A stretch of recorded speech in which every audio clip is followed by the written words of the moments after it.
Hai guys, Assalamualaikum warahmatullahi wabarakatuh dan salam sejahtera kembali lagi di Tengkuruk Channel.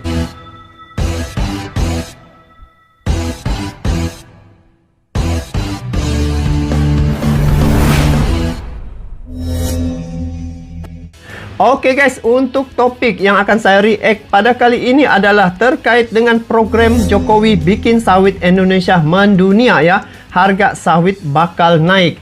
Untuk makluman kalian, di dunia ini sawit yang terbesar adalah Indonesia dan Malaysia. Inilah pengeluar sawit yang terbesar di dunia guys. Jadi apakah rencana Presiden Jokowi untuk menaikkan harga sawit dunia? Dan apakah yang dilakukan oleh Presiden Jokowi? Bagaimana dia lakukan? Sama-sama kita saksikan klip video ini dari channel Muda Milenial ya. Kepada kalian yang menonton video ini, support juga ini channel Muda Milenial dengan memberi like, komen, dan juga bagi yang belum subscribe, boleh subscribe ini channel Muda Milenial. Jadi ayo langsung saja kita semak program Jokowi bikin sawit Indonesia mendunia. Bagaimana?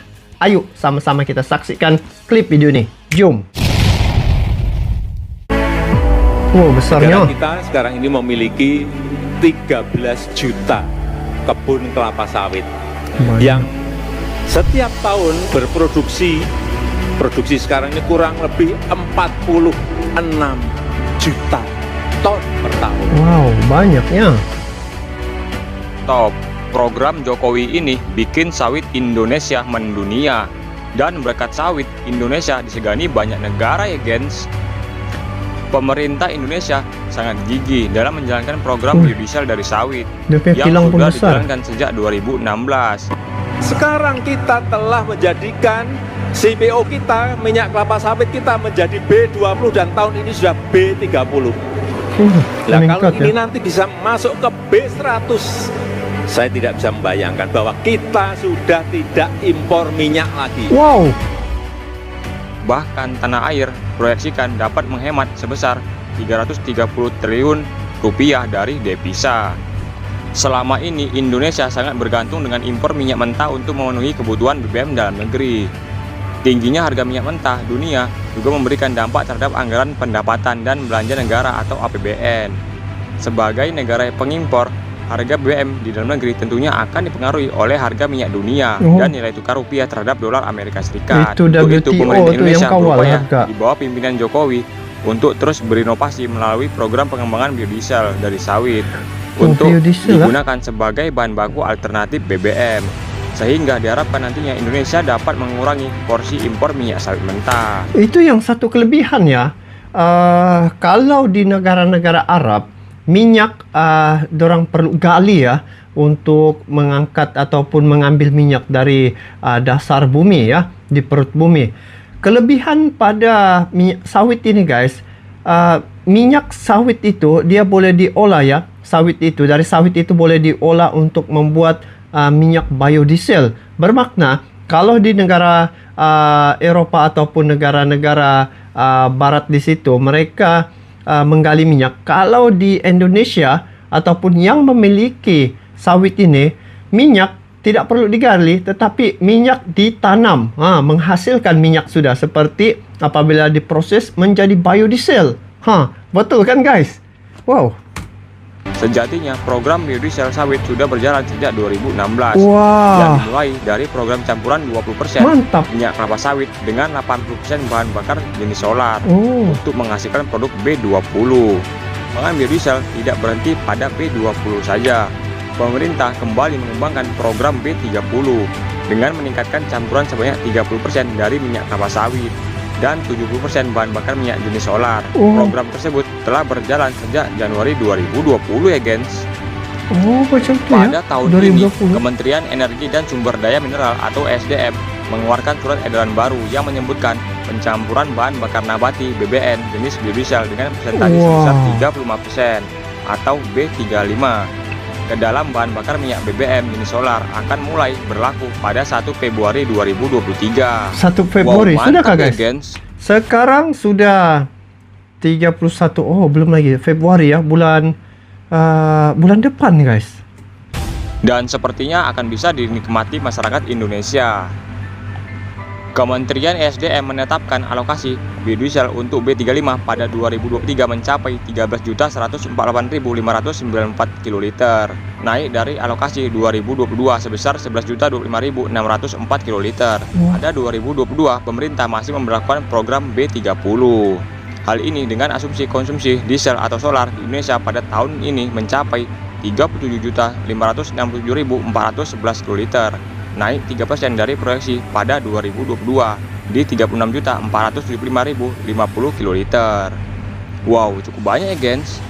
Sementara pada tahun 2020 penghematan devisa mencapai 4,8 miliar US dollar atau 63,39 triliun rupiah. Di sepanjang tahun 2021 Indonesia telah menjalankan B30 dan sukses menghemat 4,54 miliar US dollar atau setara 70,75 triliun rupiah ya guys. Wow, cukup banyak ya. Banyak. Jika dihitung, menurut Kementerian SDM memprediksikan penghematan devisa sejak 2018 hingga 2022 diproyeksikan hingga 330,87 triliun rupiah. Wow, nilai yang cukup banyak ya guys. Berkat sawit. Lain itu, program biodiesel turut membuka lapangan pekerjaan khususnya petani sawit hingga mencapai 1,2 juta orang pada tahun 2020. Namun, kedepannya Indonesia masih memiliki tantangan besar untuk program biodiesel, yakni terkait dengan deforestasi. Kerap kali program biodiesel dinilai baik untuk hilirnya, sementara pada hulunya juga menyebabkan kerusakan lingkungan melalui deforestasi. Sebab, ketika deforestasi besar-besaran akan berdampak pada lepasnya emisi dan akan mempengaruhi iklim. Tidak hanya aspek perekonomian saja yang perlu diperhatikan, tapi dari aspek lingkungan juga penting untuk dicermati. Ya, itulah guys program sawit Jokowi. Semoga juga bisa menaikkan harga TBS petani kelapa sawit di Indonesia ya guys. Terima kasih telah menonton video ini ya. Jangan lupa like, komen, dan subscribe. Salam muda milenial. Oh, itu rencana Presiden Jokowi ya. Patutlah apabila di media ya saya tengok Presiden Jokowi selalu mengatakan bahwa Indonesia akan membuat hilirisasi ya di Indonesia itu sendiri. Jadi kalau tentang kelapa sawit ini, Indonesia adalah pengeluar sawit terbesar di dunia. Jadi untuk mendapatkan minyak itu tidak perlu lagi import dari luar ya. Sekiranya dimanfaat sebaik-baiknya sawit yang ada di Indonesia nih. Padahal kalau ditengok ya, minyak yang dari luar negara itu lebih mahal lagi. Tapi kalau Indonesia sendiri bisa mengolah ataupun membuat hilirisasi tentang minyak sawit ini, maka Indonesia akan menjadi sebuah negara yang berdikari ya. Dan bila melihat ya kemampuan Indonesia untuk mengolah sendiri ini sawit ini memang cukup berpotensi tinggi ya. Karena disokong oleh jumlah penduduknya begitu ramai, jadi untuk peluang-peluang pekerjaan itu rasanya tidak ada masalah untuk negara Indonesia. Dan seperti mana saya katakan tadi, sekiranya negara seperti Arab ya, dia terpaksa menggali tanah untuk mendapatkan minyak ya, untuk keperluan kendaraan, tetapi Indonesia dia tidak perlu mengorek tanah, tetapi hanya perlu menanam saja sawit, bisa untuk menghasilkan minyak untuk keperluan kendaraan. Nah, ini menunjukkan satu kemajuan lah untuk negara Indonesia, karena bisa untuk mengolah sawit itu menjadi biodiesel. Kalau dilihat daripada informasi ini, dikatakan sejak tahun 2018 sehingga 2020, dan Indonesia juga telah berhasil ya untuk menggunakan minyak sawit ini sebagai minyak selain daripada untuk keperluan makanan, tetapi boleh diolah lagi menjadi biodiesel. Jadi ini sawit nih guys, sebenarnya bukan sejak dia punya buah yang bermanfaat, daripada dia punya hampas itu ya, ataupun apa, limbah itu tuh pun boleh digunakan untuk menghasilkan tenaga energi ya guys. Jadi apapun info ini amat menarik, dan usaha Presiden Jokowi untuk menjadikan Indonesia ini negara maju sekarang ini sudah kelihatan ya prosesnya. Dan bila melihat tentang kemampuan negara Indonesia dari segi bukan sekadar mencipta menghasilkan minyak seperti biodiesel, tetapi Indonesia juga banyak lagi perkara-perkara yang dapat ditingkatkan di negara Indonesia itu untuk dijadikan sebagai pusat hilirisasi ya.